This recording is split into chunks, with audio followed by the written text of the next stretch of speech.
Great.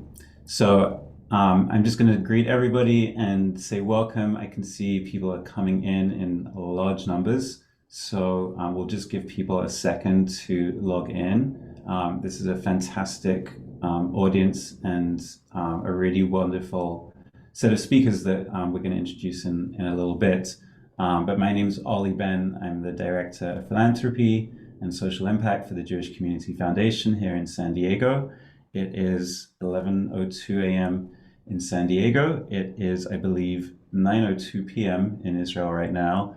So we're very grateful to all of our speakers for being up late at night and being willing to share with you guys. So it looks like everyone who's attending has come in. So I'm actually going to get started because we have a very, very packed schedule today. So very briefly, just to introduce myself again, Ollie Ben from the Jewish Community Foundation in San Diego. I'm the Director of Philanthropy and Social Impact. Our mission is to build flourishing Jewish communities, and we're talking about a different point in our history right now, where flourishing is only part of it. Right now, we're securing and trying to make our community as whole as possible. As a foundation over our history, we're actually approaching our $2 billionth granted, and of particular relevance, just to share, as of last Thursday, just in connection with this current crisis, we have facilitated 420 grants to 45 different organizations totaling over $4 million. So that's a fantastic initial response from just our fund holders alone in response to everything that's going on. Our job is to educate and inspire, to draw attention to opportunities to our fund holders to make a difference. That includes opportunities like today, which I imagine is going to inspire and help shift perspective a little bit on how we view how Israel has come together around this awful crisis. Additionally, if you are a fund holder, it includes a special briefing we're having next Monday. Same exact time, same exact place, next Monday at 11 a.m. We're very excited to welcome Zohar Polti. He is the Viterbi International Fellow at the Washington Institute, which is a fantastic think tank on all things Middle East, former chief of the Mossad Intelligence Directorate, before that worked for the IDF in intelligence. So you're not going to want to miss that one. That is going to be quite something. So if you're a fund holder, we will send you the link to sign up for that. And if you're not a fund holder, this is the kind of unique opportunity that we bring to educate and inspire our fund holders. So obviously we are in the middle of an emergency and a tragedy at the same time. It's been truly incredible to see how the Jewish community in San Diego has come together. This obviously was an image from the vigil that was organized by a federation and the JCC right after the terrorist attacks, attended by over 4,500 people, which was really incredible. As I said, JCF fund holders alone have granted over $4 million to 45 different organizations. This money has gone to a variety of organizations, big and small, focused on different areas of needs. We're going to drop a link in the chat now to our No Act Give philanthropic list. So if you want a sense of some of the organizations that have received funding, that's now available to you in the chat. By far the biggest recipient has been the Israel Emergency Fund of Federation. That campaign has received more than $7 million committed from all sources. Now we're here today to talk about a complementary effort led by Leashtag and Impact Cubed. But I want to spend a minute on Federation's fund so you can understand the difference between these two local initiatives. Federation's Israel Emergency Fund is primarily being directed to San Diego's sister city and partner community of Shah HaNegev, providing aid for victims of terror and their families, support for evacuated communities, including emergency supplies, trauma response, and respite care, and emergency infrastructure repairs for kibbutzim that suffered heavy physical damage during the attack. Some of the funds will go towards medium and long-term needs for ongoing psychological care and reconstruction costs for the residents of Shah HaNegev. And additionally, a portion will be allocated to JFNA's Israel Emergency Fund overall. I know Charlene will talk more about the synergistic way of thinking about these two funds, but we just want everyone on the call to understand that there are at least two major local efforts to support the emergency in Israel, one through Federation and one through Leashtag and Impact Cube, which we're here to talk about today. So I'm now going to turn it over to Charlene. And as you'll know, Charlene Seidel is the Executive Vice President of the Leashtag Foundation, and really has an unparalleled network of Jewish volunteers and activists all around the world. Charlene and all of the speakers are currently in Israel, so I know this is going to be an incredibly packed hour, so I'm just going to let Charlene introduce our guests and take it from here.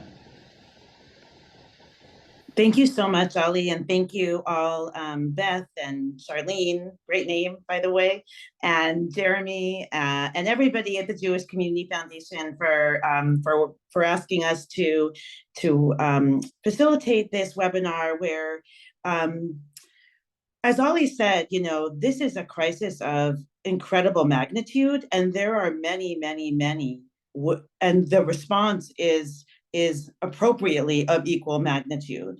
So there's a lot of ways to help. One of the things, or what we are going to be highlighting today, and what we're really focusing on through the Grassroots Emergency Initiative that Impact Cubed and the Leashtag Foundation has started, is the incredible response of civilians, of Israeli civilians, from the first hours of the crisis, as if there were a civilian draft. Many, that tens or hundreds of thousands of Israelis have stepped up to make a difference, to be first responders. They're people that are close to the field, and they just spontaneously went. And you're going to hear about that today. And also, as Ali said, I also want to share that the Leashtag Foundation and Impact Cube's first gift was to the Federation Fund. That's an extremely important effort. You need both. We had a similar kind of synergy during the Ukraine crisis.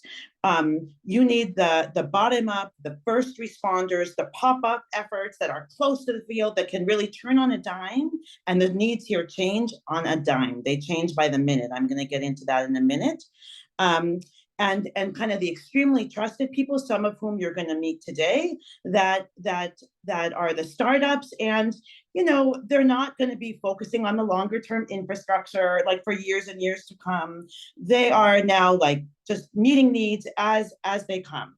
And you're seeing a lot of that in Israel. I think a lot of people, I arrived here about a week and a half ago, and I would say in a terrible morass of grief and pain and horrible images and stories.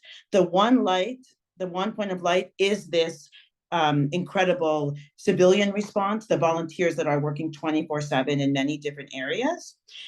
So that's one aspect. And then you have a lot of other different efforts, but certainly the Federation's Fund is the main one that I would call you to, that is looking on a more systemic level. They're working with national partners and aggregating funds from other campaigns nationwide. They're also focusing on Sha'ar HaNegev, as Ali mentioned, and taking a longer term, more infrastructure approach. So it's kind of two different strategies to address a crisis of this magnitude.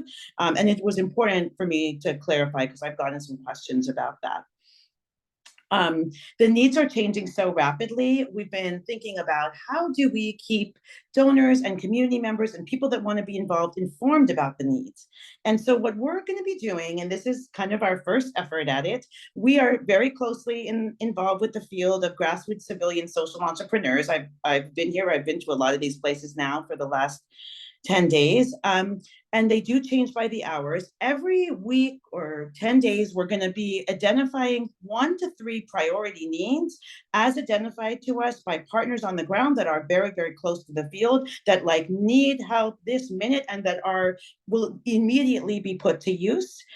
We're going to communicate about them in a concrete way, both through webinars like this and through written communications. And actually, you'll each receive, I think Ollie's going to be nice enough to share with you a written communication that details the 3 priority needs we're going to be talking about today.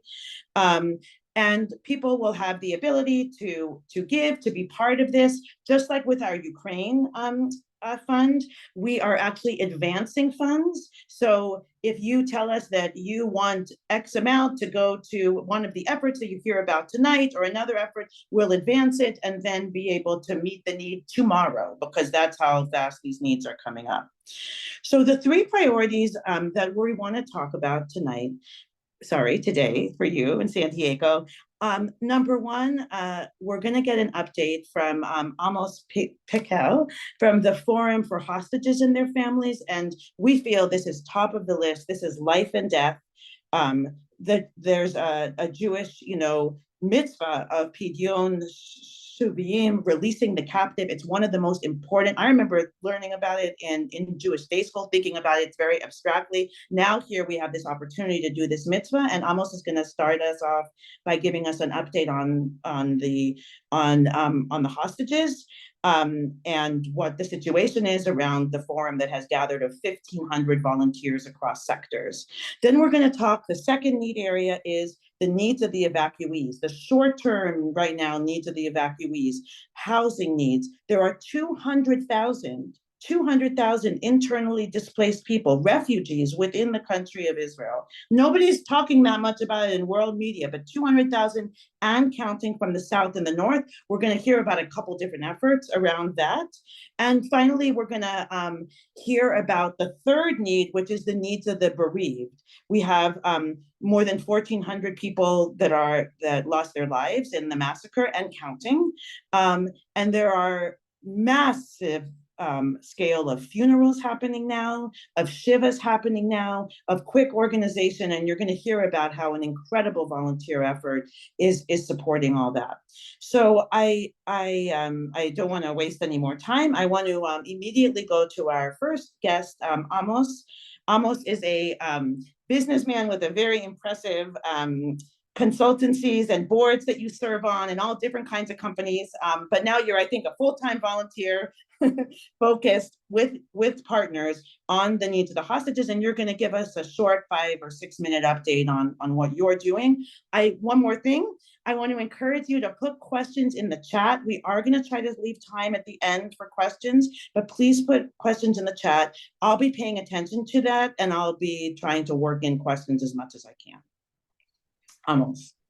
Thank you, Charlene. Thank you, everybody, for joining in and supporting us. I'll tell you a little bit about ourselves. We didn't have much time to set up.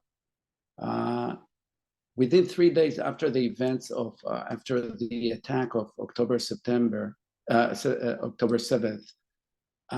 we were set up as a grassroots operation, which now has about 1,500 volunteers. It keeps on changing by the day. And we have our purpose is very simple: bringing them back home. That's the most important thing. And in the meantime, until they come back home, all these over 200 people, by the way, just now there was an announcement of a release of 2 more hostages. And I hope that this will continue. But until they're all back, we're going to keep on working, and in the meantime, provide support for their families.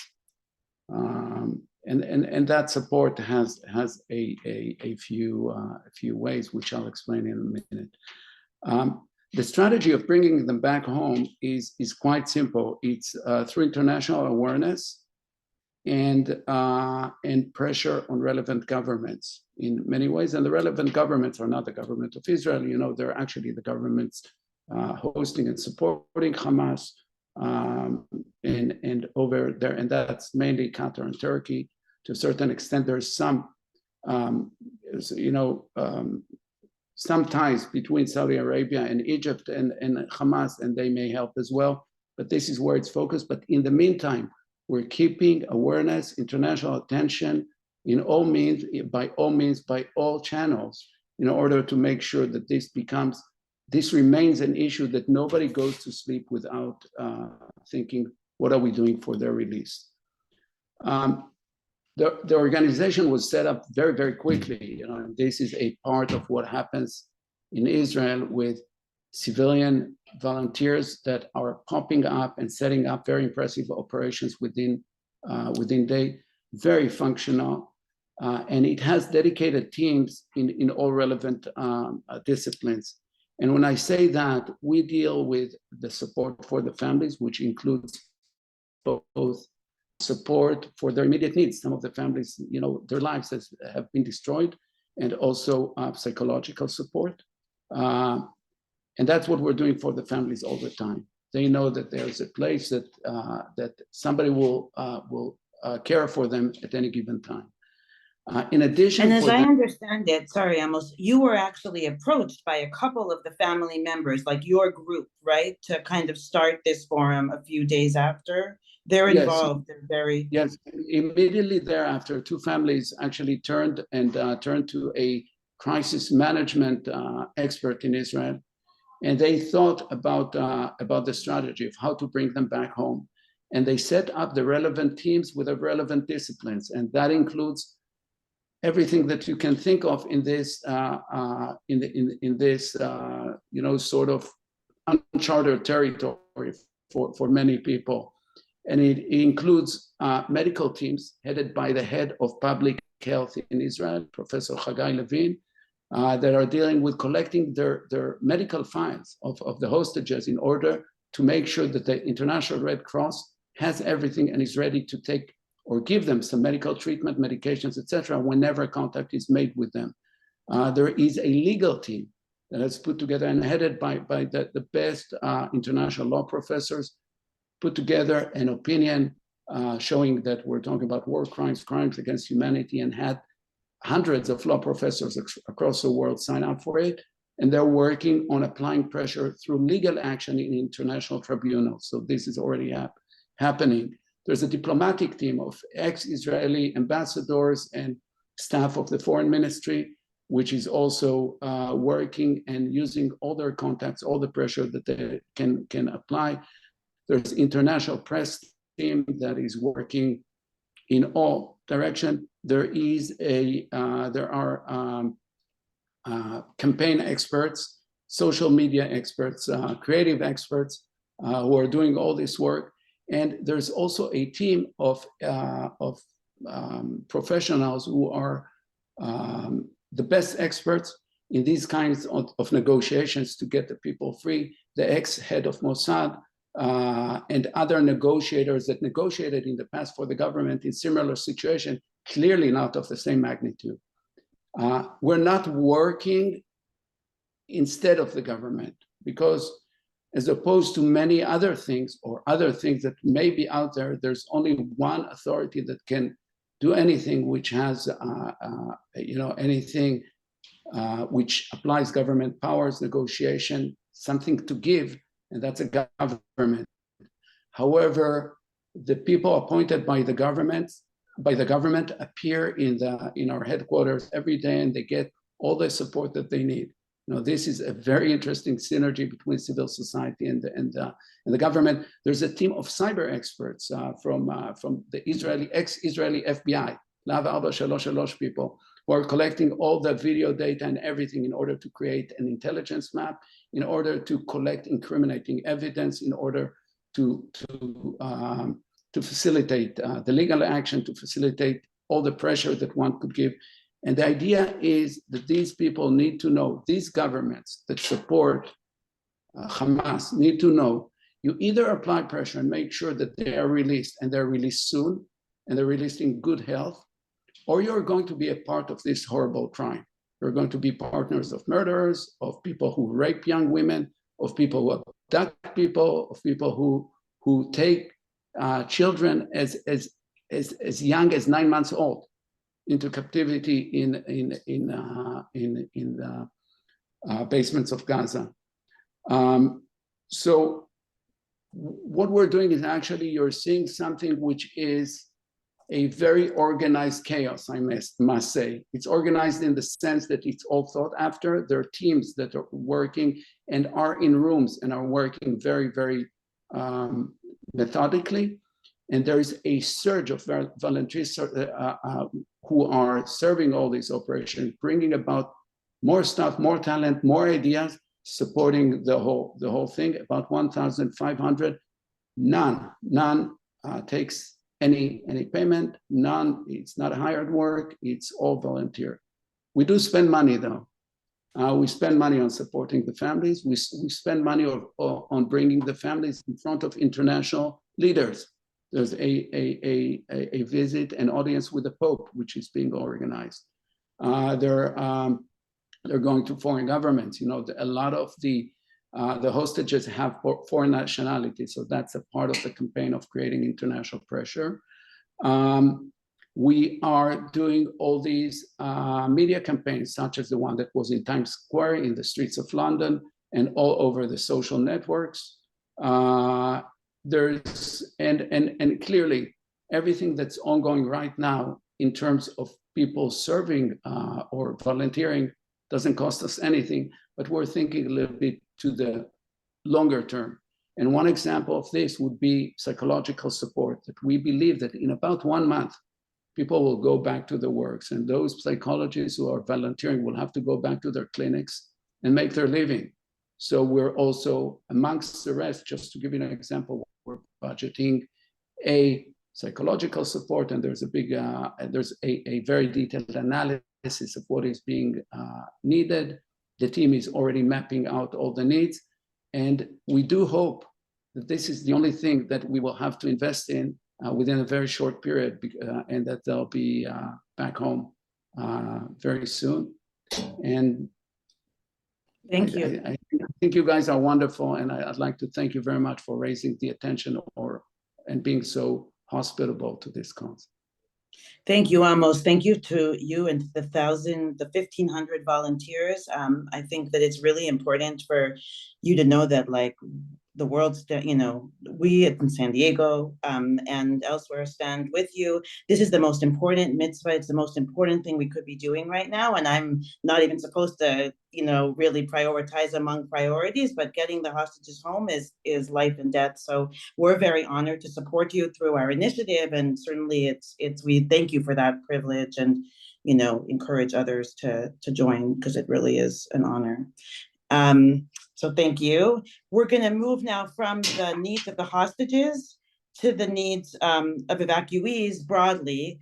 A lot of this work has been organized into what's called civilian command centers. I mean, I think in Hebrew it's like war rooms, but it really doesn't translate well into English. So I've been calling them command centers or situation rooms. And we have representatives from a number of these situation rooms and war and command centers here. We're going to start with Oren, whose organization Achim L'Neshek, I'll talk about in a minute, runs a command center in Tel Aviv and in the south. And also we'll then move on to Chaya, who will talk about the Jerusalem Hamal, the Jerusalem Command Center. And Fanny, when she talks about the bereaved families, will speak about the Haredi Civilian Command Center, which is a very, very interesting development. But I want to start with Oren and share that one of the most interesting stories of this whole, you know, terrible situation is how the entire protest movement, which I'm sure everybody's familiar with, so I won't go into it, but it was a movement that has been for the last 10 months, galvanizing hundreds of thousands of volunteers, of advocates, of protesters every single, you know, Saturday night, coming together, raising their voices for democracy, and bemoaning or contesting some of the compromises to the judicial reform. Within hours, this entire infrastructure that had been developed over 10 months pivoted and is now I would say, the most important infrastructure across the board that is now powering this civilian response to the war. It is remarkable. Chaya actually and I were talking about it earlier, and she said it's almost like for 10 months, this is what they've been building towards. This is what the infrastructure had been. Now, God, we could have never known, but wow, did it come in incredibly effective, impactful. So I want to welcome Oren Shvil. He is of the organization Brothers in Arms, which is now renamed Brothers and Sisters for Israel. They did a quick rebrand. They are the thousands of reservists that during the protest movement made their voices heard as people that were serving the country, that were defending the country, how important it was to them, or is to them, to defend a democracy. And I'll let Oren talk about that more. He's a senior officer in the IDF and now a reservist who's training fighters. In his other life, he's an industrial engineer. And really, Brothers and Sisters for Israel, Achim L'Neshek, is working in every way to address many needs in this emergency. They've set up a huge command center at the Tel Aviv Expo, the convention center, with tens of thousands of volunteers, also one in the South. So Oren, I want to ask you a few questions. And maybe we'll just sort of start in the very earliest hours, just in our quick time. Can you just share a little bit more about what was happening for you and for your fellow members of Brothers and Sisters in Arms when you started to hear the news from the South on October 7th? And a couple stories of some of the rescues that you were able to make. And you're on mute.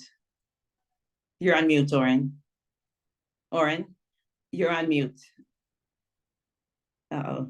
Yes, So there hi you again. are. Thank you.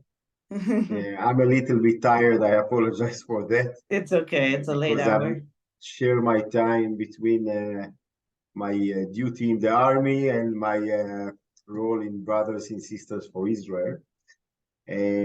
Saturday morning, 6:30, 2 weeks ago, my wife woke me up.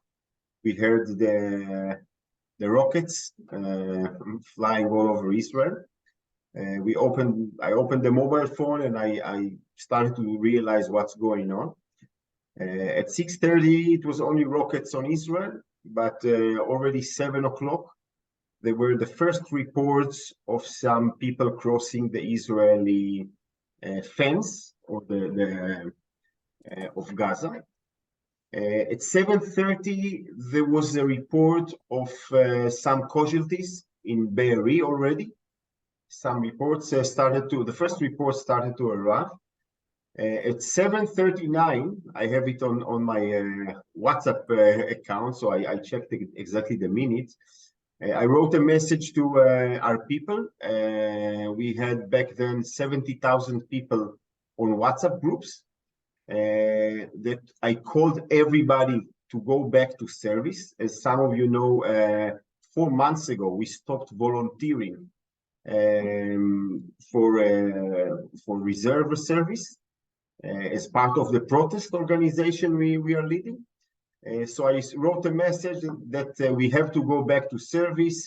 That's our obligation, a moral obligation, and we first have to protect Israel. Back then, it was only reports of some casualties. We didn't even knew the scale of what's going on. It was not even we couldn't even imagine what was really going. 10 in the morning, and of course, people responded very positively. 10 in the morning, the founders of Brothers and Sisters in Arms, we had a meeting. It was 2.5 hours later, where we changed the name of the organization for Brothers and Sisters for Israel. And we took a decision that in that day, we stopped any kind of protest, and we changed our organization into a civilian aid, into organization that will try to support the army, the citizens, and the country. Less than 12 hours after that happened, we were presented in 11 hospitals all over Israel, supporting the teams with people carrying and moving people all around, psychologists, food, drinks for the medical teams, for the wounded people, for the families. The morning after 10 in the morning, we opened our, you call it headquarters in Tel Aviv, in the Expo of Tel Aviv, where we took some crucial decisions what we're going to do. The same evening, we opened the headquarters in the south, and less than 24 hours after Sunday evening, we already started to evacuate people from the south to a safer areas. We had only few volunteers back then. We called them on the WhatsApp groups, and we started to take people out. Morning after, we opened the logistics center in the south. When we called people to come and donate any kind of equipment, because we realized that the houses of many people were completely burned. People left their house in a hurry.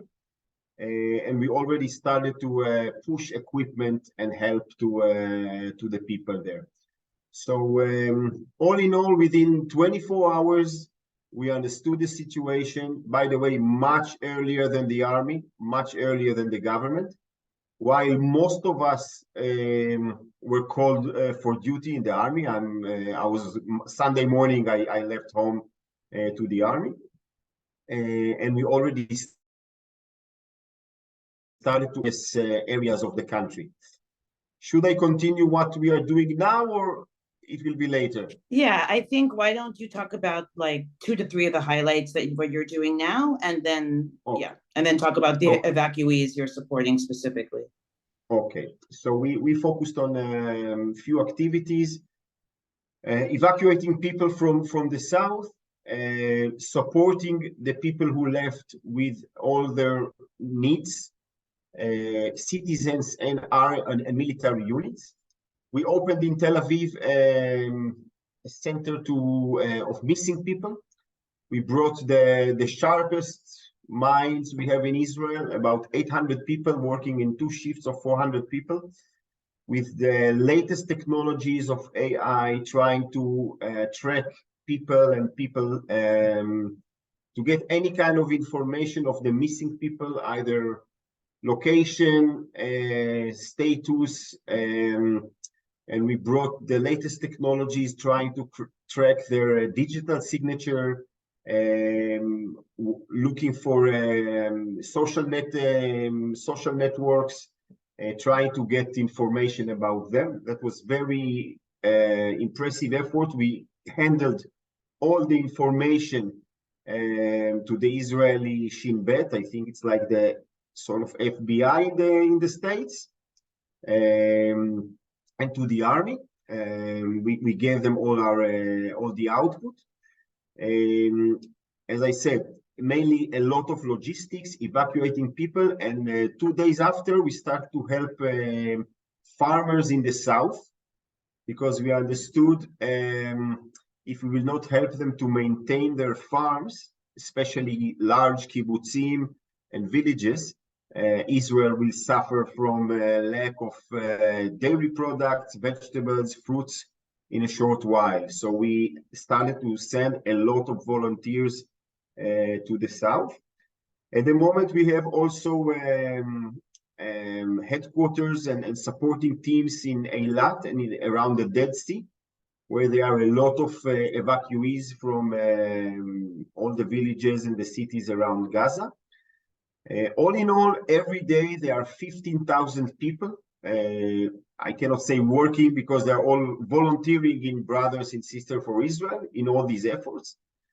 For the last week, we have a headquarters, a logistics center in the north. That is, at the moment, we do not operate it. Hopefully, we will not have to operate it. But if there will be a war with Lebanon or crisis over there, we are already ready with equipment and people and teams to handle the situation there. And I can say that in every place that there was a vacuum of management or abilities of the government, of any other area, we stepped in. We opened today a huge headquarters for Hasbara. I don't know the English word for that. PR basically. For Israel, yeah. Because this area we are really doing as a country really bad job in that. The minister resigned a few days ago. They decided to close this office yesterday, but already since Thursday we decided to gather all the separate people, organizations, companies that do something in this field, gather them under one roof, and to join all these forces to make a better hasbara for Israel, especially on these days. And hopefully it will last much longer, because that's a field that Israel really neglected the last years. So that's another field we just entered recently. And that can bring 15,000 people daily. One more operation that I forgot to mention is a feeding operation. We prepare and deliver and serve 25,000 meals daily. At the beginning, it was mostly to soldiers. Now it's mostly to civilians, evacuees all over Israel. Thank you, Oren. You're also taking a primary part in serving the evacuees in Eilat and the Dead Sea. The city of Eilat, everybody should know, has more than doubled in size. Maybe it's even more now, but it started with 60,000. There's been an additional 60,000 plus that have been resettled in there. Eilat and the Dead Sea, and the needs are profound. Chaya is going to talk a minute about the efforts in Jerusalem and some of the families that she's working with, but 200,000 people leaving their homes at a moment's notice. The government has very specific guidelines for who gets support and who doesn't, and basically, if you live more than 3 or 4 kilometers from the border, you don't get any support. You know, it's really, and we're talking about places that have taken the target of these missiles, Netivot, Ofakim, Ashkelon, and elsewhere. And I think also, before I ask Chaya to share a few stories, like I'm just going to say, because I thought it would have come up by now, but I asked all of our panelists to be a little bit more muted about the government's role, that really, I think I could say, I shared this on an update I sent to some people. I'm shocked. I mean, everybody here, like there's the same response, that people are frustrated that the government has been so absent in responding to this crisis, that civilians had to step up and have to continue to now push the government to step in, but civil society has taken on this leadership role and has really saved the society. So thank you, Oren. And a big piece of it is these 200,000 evacuees. Chaya, thousands of evacuees have been resettled in Jerusalem. I haven't even seen the latest numbers, but I think it's 35,000 to 40,000 plus now in Jerusalem from the south and the north. I wanted to see if you could just put a little bit of a personal touch on like what grassroots is able to do that, you know, maybe nobody else could. We were at a hotel today in Jerusalem with hundreds of families from Sderot, which included more than 200 children. So if you could just, it was very moving, if you could just share a little bit about what's going on at that hotel, at the Olive Tree Hotel, just as one of many hotels in the country and in Jerusalem that is serving the evacuees, including a pop-up school. Share a little bit about that, just from a more personal way. Yeah, thank you. And I can't see your faces, but I guess there are many people that I know from my time in San Diego. So I'm not seeing you, but it's good to see you. And maybe I will share a bit of a context, and then I will speak about the hotel that me and Charlene went to visit today. So I think maybe I want to say 2 things. One, I think as an activist and as someone who works with social activists, I think always the question is, when do we take more than we should? Like, when do we complete what the government is doing, and when we take too much upon ourselves? And I think this situation, what is happening, I'm mixed, and I think many of us are mixed, because we're very proud in the achievement that we are creating, and we feel very fulfilled, like to really address needs of the people on the ground. And at the same time, we constantly hope and push the government to take those things upon themselves. So it's always a question. And as Charlene mentioned, I will say, generally speaking, the communities who live near the Gaza border, the Jewish people who live near and not only, also the Bedouin, considered to be mostly, not always, but mostly the periphery of Israel, meaning that many of them, it's poor communities and people that has less power socially. And I'm mentioning it because we see that at the north now, some of the families who need to be evacuated, who come from a more wealthy background, have their own connections, and they can move into friends in Tel Aviv or extended family in Zichron. But what we are experiencing now is people that forced to evacuate from their homes because of the rocket, because of the terrorist attack, and they don't have anywhere to go. Simply, it's become what we call now in Israel, they become refugees within their own country. And of course, put on that the trauma that they have been through, and the fear, and the question of how the future is going to look like. Do they going to have a place to go to? What we, since the beginning of the war, are taking care of, as Charlene said, are the areas that suffer from the terror attack, but the government doesn't give them any solution. The kibbutzim today are being helped by other kibbutzim, so we're taking care mostly of periphery of Israel, like Netivot, Sderot, Ofakim, Ashkelon. These are the main population that we're helping. And what we are doing is finding resource donors, private donors, foundations, and through them we get some rooms in a hotel to give families a few days to rest, and we try to help them to think about a permanent solution for the next coming weeks. So this is generally speaking. And me and Charlene visited today a hotel that I found very sad. I've been visited there almost every day since we started.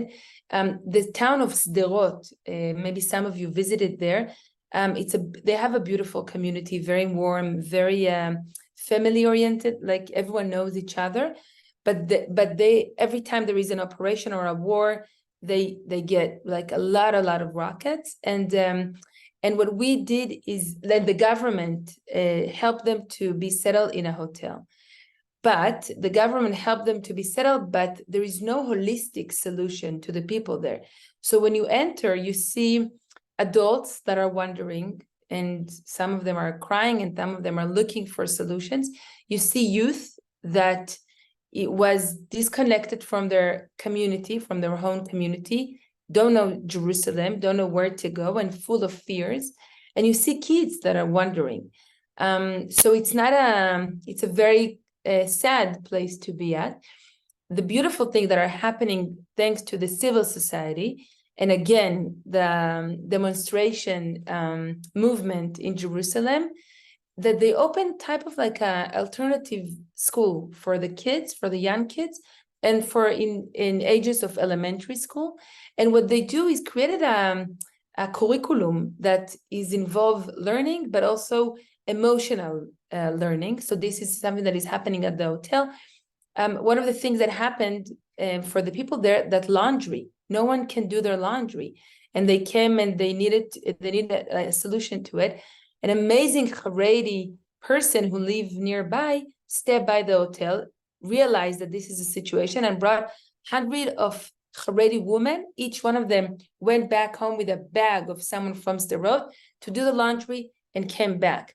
And the people there open like a secondhand store with the clothing and toys that people in Jerusalem donate, so people can come and take for free for themselves. So this, and today when me and Charlene went there, it was funny because yesterday when I was there, I heard someone ask the people of Sderot, what do you really need? And I think that she thought to herself that the people will say medications or books, and the people said, we need a manicure.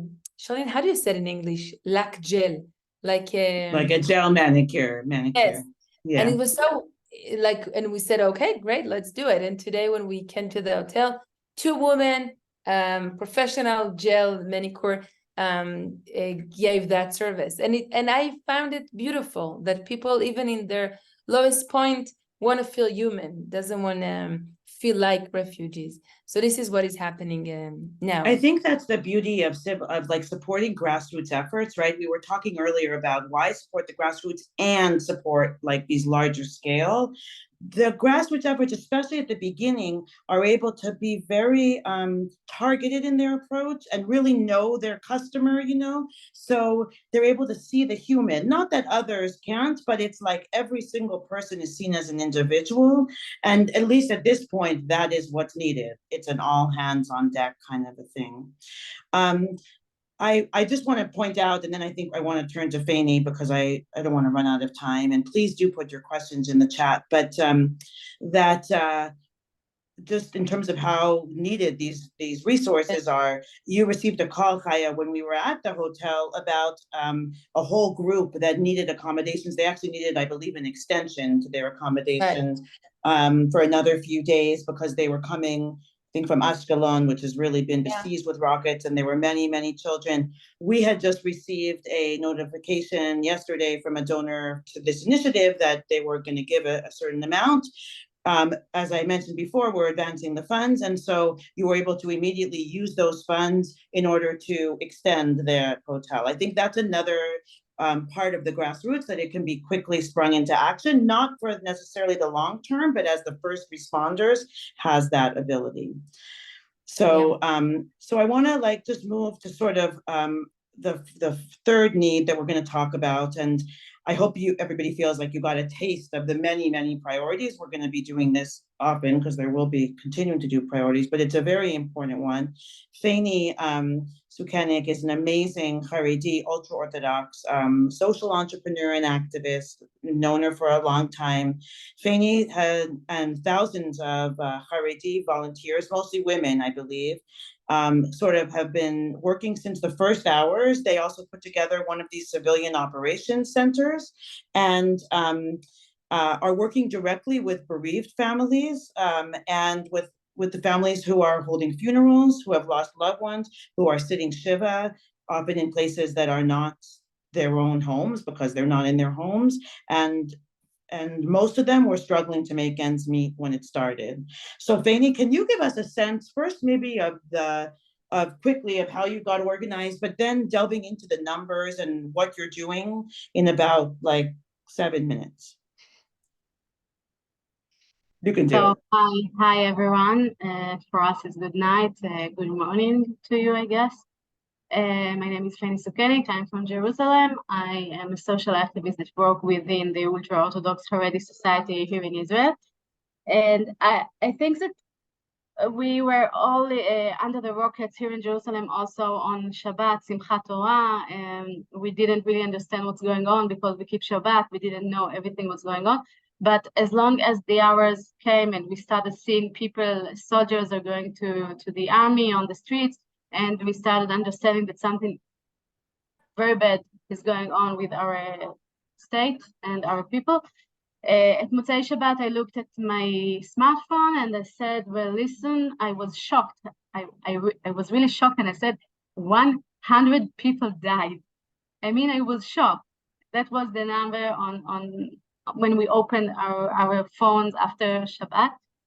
And after a few hours, I understood that this is not the number. This is not the even close to the number. And on Sunday morning, we understood that we are in a war, and there are more than thousands of victims and families. So I spoke with my friends, some social activists, Haredi women that we work together, and we thought to ourselves, what can we do now? How can we help now? What would be something that no one would take care of now because of it's the middle of the war and there is a lot of mess and no one knows everything? We understood that the part of the funeral and the bereaving families is going to be a little bit neglected because there are soldiers and there are families evacuated and there are hostages and everything is going on so crazy. And we decided that we would build the platform that would give the people in Israel the information about every funeral and every family who's sitting Shiva. So we established a forum, and then we had thousands of volunteers all over Israel in a WhatsApp group, and we are working on this initiative, I think, for more than 2 weeks. At the beginning, we thought it would be for the first days, and then the official government would take care of this, but then we see that it doesn't go and the work continue, and we already helped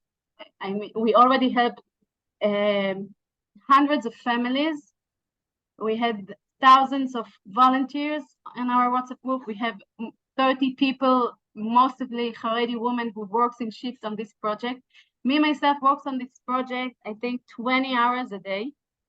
I find it hard to sleep. I can so attest to that, getting I WhatsApps just from you all night. I am just from 7 in the morning till late in the night on our room, and then I go home and then I check for another details to find another family needs, and we support them in every way we can. I mean, we send people to the funerals to be with the families. We send people to Shiva because we get pictures and we get names of people who are sitting alone, because no one knows about them. You should understand that everything is going in such a mess, and there are rockets and there are alarm and everything is in a war, and people don't have the attention. So if we put them on a WhatsApp group and we tell them that, well, listen, next to your home, a few neighborhoods, a few minutes driving, there is a family who is sitting Shiva. Please go, please visit her, please bring her, and please come back to us and tell us what they need. And then our volunteers come back to us. They tell us what they need. We send them. Sometimes it's also it's food, it's hot meals. Sometimes it's clothes and the new sheets for their beds. Sometimes it's a psychological help, and I can say that it's very hard dealing with the death all the time and the pain of the people, of the families, but we are focusing on the lives. We are focusing on the families and how we can support them in these hours. I would tell you one story. It was at the first week of the war. It seems like history now, and it was after a week that we work on the Hamal on this, and I was so tired on Thursday night. I was in bed, and then we got a message that there is a funeral in Jerusalem at 1 o'clock at night, 1:30 at night, of one of the victims of the Nova party. And the parents wanted people to come. And I was telling myself, oh my God, this is 1:30, it is 1 o'clock, it's after midnight. How can I write to people to come to a funeral at night? And then I said, okay, they asked and let us help. And I texted to the group in Yerushalayim, there is a funeral at 1 o'clock, at 1:15 at night, please come. And then I said to myself, well, if I ask others to come to a funeral at the middle of the night, I need to go also. So I went up from my bed. I couldn't even drive because I was so tired. I took a taxi and then I went to the funeral, and already on the way, people keep texting me. I think 50 people were texting me, where is the Levaya? We want to come, we want to be there. Can you send us the location? I mean, I was in the Levaya till 3 o'clock at night, and people kept coming on to honor the fallen guy. And I was there. I was really crying because it was so painful, but I kept seeing people, everyone, secular, Orthodox, ultra-Orthodox, Zionist, religious Orthodox, everyone came. I mean, because everyone felt that if they can, they come, they should be part of. I think that this is something that we need to keep working on it, because until the government would be able to take whatever is needed to be taken to help those families, we need to be there, the civil society, because I know that there is a lot of plans to help those families, but until the government would be able to do whatever they plan to do and how they help to assist the families, someone needs to help them in everything they need. And we keep getting messages for helps and for needs, and we must be there for them for those hours and for those first days. So that's our plan, to be there until we would feel that someone else is taking care and someone else is holding them in whatever their needs are. Thank you, Fanny. I think I want to, first of all, I just want to share that there are 640 bereaved families, because some families had multiple members of their family who died, and there's still about 250 funerals still to come, maybe more. We hope not more. So this is a very, very active work. And I want to share, like, I guess, sort of in summation of everybody's work around hostages, evacuations, and caring for the internal refugees and the bereaved. You know, there's that concept in one of Stephen Covey's book about things happening at the speed of trust. I just want to animate that that's what you get. I mean, with the grassroots, it's not the longer term infrastructure, it is the speed of trust that can immediately go to a Shiva house, deliver food, speak to the family, and then be welcomed back into the home when they need some psychological support, or even when social workers, you know, from the municipality need to know what kinds of services are needed. It's what is being done at the hotels across the country now with the evacuees, where they're seen as people. And it's now what's being done by so many people from across sectors, volunteers from across sectors that are working day and night to free the hostages and putting every single pressure to bear. So I'll wrap up with that. We're at the end of our time. I know it's been a lot. This was our first update with 3 needs. I think it's a lot. There's a lot of need. I know that you're probably all getting a lot of requests. And I hope that you continue to consider them all and know that supporting the front lines, your money goes really far. There's no overhead, and you're supporting people directly. And that's the most important thing that you can do, people at their highest priorities. So we tried to integrate some of the questions that came into the discussion. I would say, just as a follow-up, Ali, I know you're going to send a follow-up. My email might be on there, or please include it. I'm happy to follow up with questions. I know our speakers would be happy to share with everybody, with anybody that has questions. And I think with that, just thank you so much again to the Jewish Community Foundation, and I'll turn it back to you, Ali. Thank you. Thank you, Charlene, for bringing this to our attention, and mostly thank you to the incredible volunteers on the ground who are doing unbelievable work in unspeakable situations. So thank you so much for everything you're doing. If you are a fund holder of JCF, you can make a grant to Impact Cubed for the purpose of Israel. You can call it the Israel Grants Emergency Initiative, but if you just put Israel, we'll know what it means. And as Charlene said at the beginning of the call, we will let Charlene know tonight, everyone who's made a grant, and that money will get advanced straight away. There'll be no lag time. That money will go straight to where it needs to go. If you're not a fund holder, you can visit the Impact Cube website and make a donation there. So thank you for that, and thank you to everybody. And once again, if you are interested in a fund holder, next week we have a different briefing. This was very on the ground, very in grassroots. Next week's going to be a little bit more heady and military based, but that is something else that we are offering. So thank you everyone for your time. Thank you once again to our presenters, and please keep doing the amazing work you're doing. Thank you for everything you're doing. Bye-bye. Thank you so much. Bye. Thank you. Bye-bye. Good night.